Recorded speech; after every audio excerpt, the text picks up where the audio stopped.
তাহলে যে বিশ্বাস করে একটা করে আর একটা, সে কি? ওষুধ চলবে কিন্তু আপনি অচল হয়ে যাবেন। তাহলে আল্লাহ তাআলা হালাল এবং তৈব খেতে বলেছে, এটা কে কে বিশ্বাস করে? হাত তোলেন যারা এটা বিশ্বাস করেন।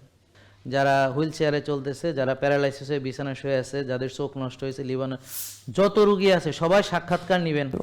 তারা চিকিৎসা করতে করতে এই পরিণতি ভোগ করতেছে কিনা, নাকি বিনা চিকিৎসায় দেখবেন। আসসালামু আলাইকুম, সবাই ভালো আছেন? আলহামদুলিল্লাহ। আমরা কি সবাই ভালো থাকতে চাই তো নাকি? তারাই পৃথিবীতে প্রশান্তি পাবে যারা সম্পূর্ণভাবে তার সৃষ্টিকর্তার বিধান অনুসারে খাওয়া দাওয়া, চলাফেরা, ঘুম, ব্যায়াম বা কায়িক শ্রম, রোজা রাখা, না খেয়ে থাকা, ভোরে ওঠা, এসার পরে কথা না বলা, ঘুমানো ইত্যাদি ইত্যাদি যে নিয়মগুলো আছে। হালাল তৈব খেতে হবে, 3 ভাগের 1 ভাগ খেতে হবে, 1 ভাগ পানি খেতে হবে, 1 ভাগ ফাঁকা রাখতে হবে। প্রচণ্ড ক্ষুধা পেলে খাবো, ক্ষুধা থাকতে থাকতে খাওয়া শেষ করব, মাঝে মাঝে রোজা রাখবো। এগুলো সবই কোরআন হাদিসের কথা এবং আমাদের পূর্বপুরুষরা এভাবেই চলে এসেছিলেন। তারা 2 বেলা হয়তো খেতেন বা কখনো খেতে পেতেন না, 12-14 ঘন্টা কাজ করতেন, আর্লি ঘুমাতে বাধ্য, ভোরে উঠতে বাধ্য, রোদে পোড়া, বৃষ্টিতে ভেজা, এগুলো তাদের একটা পার্ট অফ লাইফ। তাহলে খেয়াল করুন, আমরা না আমাদের পূর্বপুরুষদের ফলো করছি, না আমরা আমাদের ধর্মীয় নৈতিকতা বা নীতি বা আল্লাহর হুকুম মানছি, না আমার প্রিয় নবী হজরত মুহাম্মদ সাল্লাল্লাহু আলাইহি সাল্লামকে ফলো করছি, বা বিজ্ঞানও ফলো করছি না। কারণ বিজ্ঞান বলেছে যে প্রসেসড, আল্ট্রা প্রসেসড ফুড যেগুলো, সেগুলো প্রদাহ তৈরি করে এবং প্রদাহ থেকে এই যে 60 থেকে 70 ধরনের রোগ তৈরি হয়। তো জাঙ্ক ফুড বলে, এটা নামই দেওয়া হয়েছে জাঙ্ক ফুড, মানে যেই ফুডগুলো জাঙ্কিয়ার্ডে থাকার কথা, ময়লা আবর্জনা যেখানে সেখানে থাকার কথা জাঙ্কিয়ার্ডে, তো সেটা আপনি পেটকে জাঙ্কিয়ার্ড বানানো হয়েছে ওই খাবার পেটে দেওয়ার মাধ্যমে। তাহলে আমি কিভাবে সুস্থতা আশা করতে পারি, কিভাবে আমি শান্তি প্রশান্তি আশা করতে পারি, কিভাবে আমি ভালো ঘুম আশা করতে পারি? তো যারা নষ্ট খাবার খাবে তাদের শক্তি দিন দিন চলে যাবে, বুক ধড়ফড়ানি, কলজা কাঁপানি, রাতের ঘুম নাই, টেনশন, দুশ্চিন্তা, হতাশা তাকে গ্রাস করবে। এবং পরে আস্তে আস্তে প্রথমের দিকে তার হয়তো গ্যাস্ট্রিকের সমস্যা হবে, একটু ব্যথা বেদনা হবে, ধীরে ধীরে একটু এনার্জি কমে যাবে, আস্তে আস্তে ব্যথা বেদনা একটু বাড়বে, ঘুম হতে চায় না, বুক ধড়ফড়ানি, কলজা কাঁপানি, একটু অশান্তি, একটু স্ট্রেস, একটু টেনশন, একটু হজমের সমস্যা, একটু গ্যাসের সমস্যা, এইভাবে তার আস্তে আস্তে ডায়াবেটিস, প্রেশার, তারপর এভাবে ধীরে ধীরে heart attack, brain stroke, paralysis, ধীরে ধীরে লিভার নষ্ট, কিডনি নষ্ট, চোখ নষ্ট। আর সে চিকিৎসা করুক বা না করুক, এটা হবে। আর চিকিৎসা করে দিন দিন আরও রোগ বাড়বে, সমস্যা বাড়বে, ওষুধ বাড়বে, তো তার সমস্যার সমাধান হবে না, সে আরও দুর্বল হবে। যত চিকিৎসা করবে, যত ওষুধ খাবে, আরও দুর্বল হবে। যত দিন যাবে সে আরও ওষুধ বাড়ে যাবে, সমস্যাও বেড়ে যাবে। তো এইভাবে সে আস্তে আস্তে বড় রোগী হবে। এই ব্যাপারে কোনো সন্দেহ থাকলে বলেন, আমি এটা ব্যাখ্যা করে বুঝাই দেব যে চিকিৎসা করে যে বড় রোগী হবে এই ব্যাপারে আপনাদের সন্দেহ আছে কিনা। ধরেন একটা উদাহরণ দিচ্ছি, যে একটা ডায়াবেটিস রোগী, সে নতুন ডায়াবেটিস ধরা পড়ছে, একটা বা অর্ধেক ওষুধ দিয়ে সে জীবন শুরু হয়েছে। তো 20 বছর চিকিৎসা করার পর কি সে ভালো হয়ে যাবে, নাকি ওষুধ বেড়ে ইনসুলিনে চলে যাবে? ওষুধ বাড়তে থাকবে। তাই তো বোঝা গেল। 20 বছর পরে কি সে বড় রোগী হবে, নাকি ভালো হয়ে আরো সতেজ হয়ে যাবে? বড় রোগী হবে। তাই তো আপনারা জানেন। তাহলে চিকিৎসা করে কি হলো, সে কি ভালো হইলো না বড় রোগী হলো? ব্যাস, এটা বুঝলেন তো নাকি? এখন এইটা বোঝার জন্য তো একেবারে রকেট সায়েন্স জানার দরকার নেই, যে কোনো একটা বাচ্চারে ওরে বুঝাইলেও বুঝবে। এখন আপনারা বড়রা বুঝেন কিনা এটা? তার মানে আপনারা বোঝেন, জানেন, তাই না? জানি না শুনে ওই পথ বেছে নিয়েছেন, ঠিক কিনা? হ্যাঁ, জানি কিন্তু মানি না, জানি কিন্তু মানি না, জানি কিন্তু। তো তাহলে না মানলে কি হবে? যা হবার তাই হবে। তো এই জন্যে আমাদের ভিতরে কথা কাজে মিল থাকতে হবে, আমাদের বিশ্বাসের সাথে আমাদের কর্মপদ্ধতি মিল থাকতে হবে, তাহলে ইনশাল্লাহ আপনি ভালো থাকবেন, আশা করা যায়। তো ডায়াবেটিস বানাইছে কে? কিভাবে বানাইছি? বেশি খাইছি, বারবার খাইছি। তো এখন ডাক্তাররা ডায়াবেটিস রোগীকে কি বলে? কম খাইতে কয় না বেশি খাইতে কয়? 6 বেলা খাইতে কয়। আমি তো নিজেই পারি খাইয়া খাইয়া ডায়াবেটিস বানাইতে। তো এখন সে কয় যে তাহলে তুমি আমার কাছে আসছো, এখন পুষতে হবে, তো 6 বেলা চিনি খাওয়া। তো তাতে কি হবে? ডায়াবেটিস জীবনে ভালো হবে না, কোনোদিন ভালো হবে না, নাকি? বোঝেন নাই কথা? তো তাহলে আপনারা কেন? ওনাদের জন্য তো লাভ যে আপনি রুগী একটা সারা জীবন থাকবে, 1 রুগী থেকে 10 রুগী হবে, একটা রুগী সে প্রথমে যাবে এক ডাক্তার ডায়াবেটিস, তারপর চোখে যা ডাক্তার দেখাবে, তারপর লিভারের ডাক্তার দেখাবে, তারপর কিডনির ডাক্তার দেখাবে, তারপর ঘুমের ডাক্তার দেখাবে, টেনশনের ডাক্তার দেখাবে, নার্ভের ডাক্তার দেখাবে, বুক ফাড়া ডাক্তার দেখাবে, রিং পরানো ডাক্তার দেখাবে, পাকাটা ডাক্তার দেখাবে, পেটের সমস্যার জন্য যাবে, টয়লেট বন্ধ হইয়া যাবে, বুঝতে পারছেন? তো তাদের তো একটা রুগীরে বড় রুগী বানাইয়া আপনাদের বিরাট বেনিফিট, আপনার কি লাভ? আপনারা যান কেন? বুঝছে, আমাদের যে মুনাফিকি ক্যারেক্টারের কারণে, যে আমরা যেটা বিশ্বাস করি সেটা করি না, আমরা যা অন্তরে বিশ্বাস করি সেটা কাজে প্রকাশ করি না, এর একটা শাস্তি আপনারা এইভাবে উপভোগ করছেন, বুঝেন নাই? যে আমার দায়িত্ব আমি নিচ্ছি না, আমার ক্ষতি আমি করতেছি। তো যে নিজের ক্ষতি করে তাকে তো কেউ বাঁচাতে পারবে না। আমি নিয়ম শৃঙ্খলা মানবো, যেটা বিশ্বাস করি সেটাকে কাজে পরিণত করব। তাহলে আপনারা যদি হালাল তৈব খাবার 1 ভাগ খান, 3 ভাগ এর 1 ভাগ পানি খান, ফাঁকা রাখেন আর 1 ভাগ, যদি ক্ষুধা প্রচণ্ড লাগার পরে খান, যদি ক্ষুধা থাকতে থাকতে খাওয়াটা শেষ করেন, যদি মাঝে মাঝে রোজা রাখেন, তাহলে ওভারলোড হবে না, ডায়াবেটিস হবে না। আর যা খেয়েছেন সেটাকে যদি ব্যবহার বা বার্ন করেন তাহলে তো আরও ভালো, শক্তিশালী থাকবেন। আর যদি ভালো ঘুমান তা তো মনটা ভালো থাকবে, শরীরটা ভালো থাকবে, ব্রেনটা ভালো থাকবে। তো 8 ঘন্টা ঘুমালে ব্রেন ভালো থাকে, মন ভালো থাকে, শরীরে চাঙ্গা হয়, বডিটা রিসেট হয়, বডির যে সারাদিন কর্মক্লান্ত থাকে পরিশ্রান্তি দূর করে সে তরতাজা হয়, সতেজ হয়। তো তাহলে আপনাদের জন্য কল্যাণ হচ্ছে আর্লি ঘুমানো, ভোরে ওঠা, যেটা আল্লাহ অলরেডি বলেছেন। তো সুস্থ থাকবেন। ডাক্তাররা কি করলো না করলো আপনি তো ওদের কাছে যাবেন না, আপনি সুস্থ মানুষ। তো এই জন্যে আমাদের সুস্থ থাকতে হবে, নাকি বলেন? কি বলেন? তো আমাদের জন্যে ভালো হচ্ছে সুস্থ থাকা। তো সুস্থ থাকলে কি হবে? সে ডাক্তারকে ভিজিট দিতে হবে না, ওষুধ খেতে হবে না, পরীক্ষা করাতে হবে না, অপারেশন করাতে হবে না। আর ডাক্তার ডাকাত নাকি সেটাও তাকে চিন্তা করতে হবে না, নাকি? যাওয়ার দরকার হবে না, মানে প্রয়োজন হবে না আর কি, সুস্থ যাবে না, এই তো। তো এখানে ব্যাপারটা বুঝতে পারছেন কিনা দেখেন। তাইলে আমরা আমাদের নিজেদের কর্মফল ভোগ করি, আর আমরা অনিয়ম করি বলে অনেকেই ধরেন এই যে আমাদের অনিয়মের কারণে ফুড ইন্ডাস্ট্রি গ্রো করছে এভাবে, যে এই খাবারগুলো আমরা খাই, নাকি?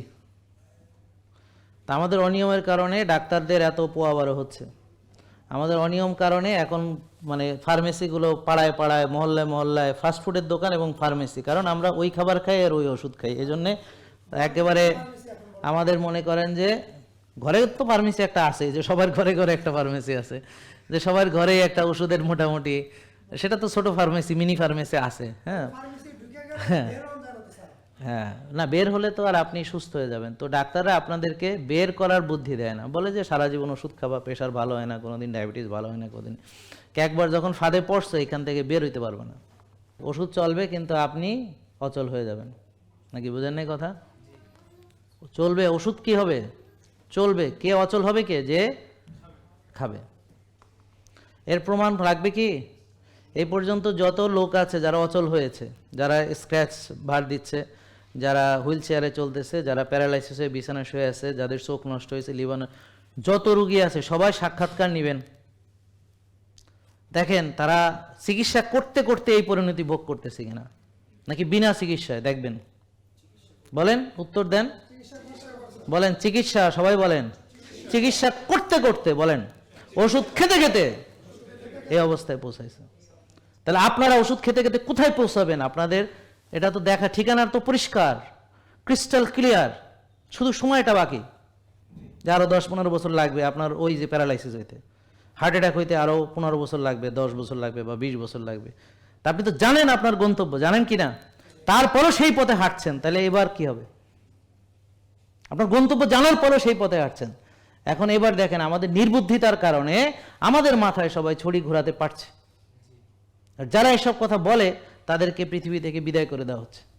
তাহলে আল্লাহ তাআলা হালাল এবং তৈব খেতে বলেছে, এটা কে কে বিশ্বাস করে? হাত তোলেন যারা এটা বিশ্বাস করেন, হালাল এবং তৈব। তা আসুন, তাহলে আমরা বিশ্বাসী, ওকে, এখন থেকে এটার বাইরে খাবো না। এখন তৈবের সংজ্ঞা, যেটা নিয়ে একটু আপনাদের মানে ডাউট থাকতে পারে, সেটা আগে ক্লিয়ার করি। দেখেন বোন, আপনার ডায়াবেটিস আছে? ডায়াবেটিস কত থাকে? বসে বলেন, দাঁড়াইতে হবে না। আপনার ডায়াবেটিস আছে? কত থাকে? 8, আপনার 16, কত? 6 তো কন্ট্রোলের ভিতরে আছে। তো আপনার যাদের ডায়াবেটিস আছে চিনি বেশি থাকে, তাই না? তো চিনি প্রথম কথা হচ্ছে নর্মাল কত? 5 থেকে 6। নর্মাল কত? 5 থেকে 6, বুঝতে পারছেন? এখন একটা লোকের চিনি বেশি, এখন খেজুর যেটা অর্গানিক খেজুর সেটা তো সবার জন্য তৈব হওয়ার কথা না, কিন্তু এই খেজুরটা এই যে ওই বোনের ডায়াবেটিস বেশি, উনি যদি খায় এই মুহূর্তে এটা ওনার জন্য তৈব হবে কিনা? তাহলে তো আর কোনো কনফিউশন নেই, বুঝতে পারছেন যে তার চিনি বেশি, এখন চিনি খাওয়া তার জন্য সঠিক হবে না। তাহলে তৈব খাবারের সংজ্ঞা তো আমরা জানি অনেকেই, যে পবিত্র খাবার, ক্লিন ফুড, আল্লাহর দেওয়া প্রকৃত খাবার, প্রাকৃতিক খাবার, হোলসাম ফুড, হ্যাঁ, তাজা, এগুলো তো বুঝি, তাই না? তৈব শ্রেষ্ঠ খাবার, হ্যাঁ, আল্লাহর দেওয়া উৎকৃষ্ট খাবার, উত্তম খাবার, নাকি? এটা তো ক্লিয়ার। কিন্তু দেখেন কোন কোন খাবার আপনার জন্য তৈব নাও হতে পারে আপনার রোগের কারণে, বুঝলেন না এই কথা? তাহলে তৈবের সংজ্ঞার ভিতরে খাবার যেমন খাঁটি হতে হবে, তেমনি আপনি সেই খাবারের উপযুক্ত কিনা সেটাও বিবেচনার বিষয় আছে। এ ব্যাপারে ক্লিয়ার হয়েছেন? এখন আমাদের যাদের চিনি বেশি তাদের আরও চিনি খাওয়া এই মুহূর্তে তৈব হবে না, তবে যখন আমার এটা নিয়ন্ত্রণ হয়ে যাবে বা আমার কোষ খালি হয়ে যাবে, বা আমি রসগোল্লা খাওয়ার পর যখন আমার রক্তের চিনি বাড়বে না, খেজুর খাওয়ার পরও রক্তের চিনি বাড়বে না, মধু খাওয়ার পরও রক্তের চিনি বাড়বে না, তখন আমরা খেতে পারবো। ক্লিয়ার? বলো আলহামদুলিল্লাহ। তুমি যে অবস্থায় আছো বলো আলহামদুলিল্লাহ, আল্লাহ আমাকে অনেক ভালো রেখেছে, আমি অনেকের চেয়ে ভালো আছি আলহামদুলিল্লাহ, আমাকে আল্লাহ অনেক কিছু দিয়েছে আলহামদুলিল্লাহ। যেই নিয়ামত আল্লাহ আমাকে দিয়েছে তার শুকরিয়া আদায় করে আমি কখনোই শেষ করতে পারবো না। আমরা আল্লাহর কোন কোন নিয়ামতকে অস্বীকার করতে পারি? আল্লাহ বলেছেন তুমি আমার কোন নিয়ামতকে অস্বীকার করতে পারো? তুমি যে শ্বাস নিতেছো, বাতাস কই পাইছো? তুমি নাক যে 2টা সিদার দিছি, সিধা ছাড়া যদি দিতাম, অনেকের নাকে ছিদ্র থাকে না, অপারেশন করে ছিদ্র বানাইতে হয়। অনেকের পায়ু পথে ছিদ্র থাকে না, অপারেশন করে ছিদ্র বানাইতে হয়।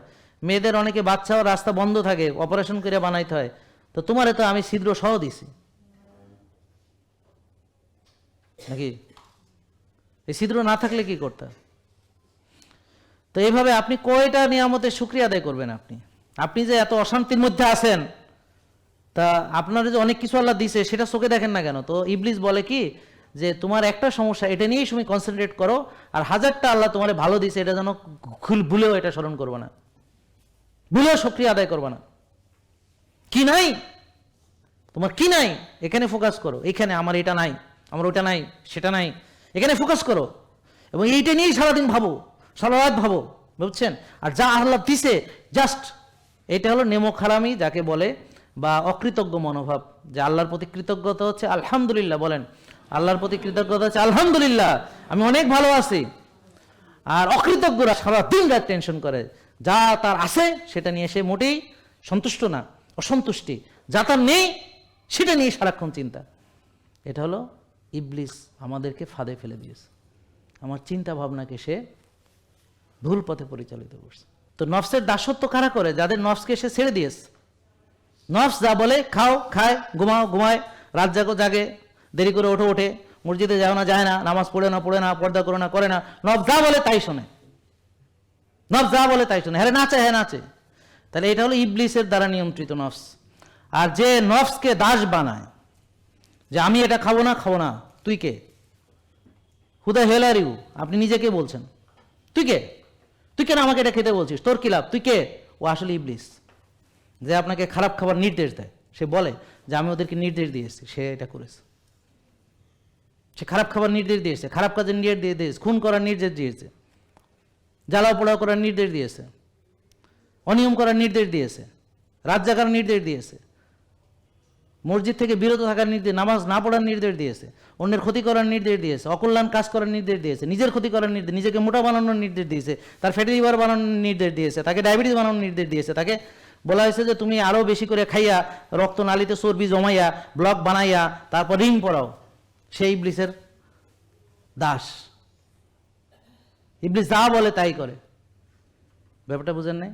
তাহলে কেন এই কথা বললাম? কারণ হচ্ছে প্রতিটা কল্যাণ কাজ হচ্ছে আল্লাহর পক্ষ থেকে আসে, যে কোনো কল্যাণ কাজ আল্লাহর পক্ষ থেকে আসে। আর আপনাদের সবার ক্ষতি কে চায় জানেন? ইবলিস। সে আপনার স্বাস্থ্যের ক্ষতি চায়, সে আপনার শক্তি দুর্বল করে দিতেছে, আপনি শক্তি যেন না থাকে, আপনি যেন নামাজ পড়ার উপযুক্ত না থাকেন, আপনার যেন গিরা ব্যথা হয়, আপনার যেন মাজা ব্যথা হয়, আপনি যেন সেজদা দিতে না পারেন, আপনি যেন মাটিতে মাথা ঠেকাতে না পারেন, হ্যাঁ, আপনি যেন রোগ যন্ত্রণায় কষ্ট পান, আপনি যেন ভোগেন, আপনি যেন ইনসুলিন মারেন, আপনি যেন মানে ঝাঁঝরা হইয়া যান, মুরব্বা হইয়া যান, আপনি যেন বুক ফড়ান, আপনি যেন রিং পরান, আপনি যেন অথর্ব হন, আপনার যেন কোনো কর্মক্ষমতা না থাকে, আপনার যেন চিন্তা করার ক্ষমতা না থাকে, আপনার যেন ঘুম নষ্ট হইয়া যায়, আপনার যেন ডিসিপ্লিন কোনো না থাকে, আপনার যেন নিজের কোনো যত্ন না থাকে, আপনি যেন নিজের প্রতি অবহেলা করেন, আপনি যেন নিজেকে ধ্বংস করেন, নিজ হাতে নিজেকে ধ্বংস করানোর জন্য দেখেন সে কিন্তু সফল, অলরেডি সে সফল। আর যারা রোগী তারা অলরেডি ব্যর্থ। কারণ ওই যে ঘরে ঘরে ওই যে ফার্মেসি, সে সফল, নোংরামিতে সফল। এখন পর্ন এডিকশন, এটা একটা জাতীয় সমস্যা। এখন internet addiction, mobile device addiction, social media addiction, video games addiction, drug addiction, এইগুলো কোনো বিষয় না। ভার্সিটিতে পোলাপান রাতে জেগে জেগে এইসব নাচানাচি করে আর ড্রাগস নেয়, তো এটা একটা তাদের কালচার হয়ে দাঁড়াচ্ছে, এটা কোনো বিষয়ই মনে করে না। এটা আল্ট্রা মডার্ন সোসাইটির একটা নতুন কলঙ্ক, যেটা এখন এটা স্বাভাবিক হিসেবে মানুষ নিয়ে নিস। ছেলে মেয়ে বন্ধুত্ব থাকবে, গার্লফ্রেন্ড থাকবে, বিএফ থাকবে, জিএফ থাকবে, এগুলো স্বাভাবিক ব্যাপার। এটা তো স্বাভাবিক না, এটা তো অনৈতিক সম্পর্ক, অস্বাভাবিক ব্যাপার। কিন্তু সমাজ এটাকে স্বাভাবিক হিসেবে নিয়ে নিয়েছে। শয়তান সব পাপকে শোভাবর্ধন করে দিচ্ছে। পাপ আর পাপ দেখে না মানুষ, পাপকে এখন ভালো দেখে। তো এই জন্যে আমরা নষ্ট খাবারকে ভালো খাবার মনে করি। আমাকে এসে বলে, স্যার আমি কবে নষ্ট খাবার খামু, যেটা খেতে আল্লাহ নিষেধ করেছে। তো এইভাবে বলে না, বলে যে স্যার নর্মাল খাবার কবে খামু, মানে এখন অ্যাবনর্মাল খেতে আছে। তো যারা নর্মালকে অ্যাবনর্মাল মনে করে, তোয়েবকে হারাম মনে করে, হ্যাঁ, আর খারাপটাকে তোয়েব মনে করে, তো তাদের পরিণতি কি বুঝতে পারছেন? তা আমরা নিজেদের ভালোবাসবো না কিভাবে? ভালোবাসা মানে কি? স্যাক্রিফাইস। যে ডায়াবেটিস হচ্ছে কোষে ওভারলোডের ফলে হয়, বেশি খেলে, বারবার খেলে, টেনশন করলে, রাত জাগলে, নিজের যত্ন না নিলে খাবার এই চর্বি হিসেবে জমা হয়, বডিতে ইনফ্লামেশন হয়, টক্সিসিটি হয়। তো আমাদের এই জন্য ইনফ্লামেশন কমানোর জন্য রোজা রাখি, আমরা ভিটামিন ডি ভালো রাখার চেষ্টা করি।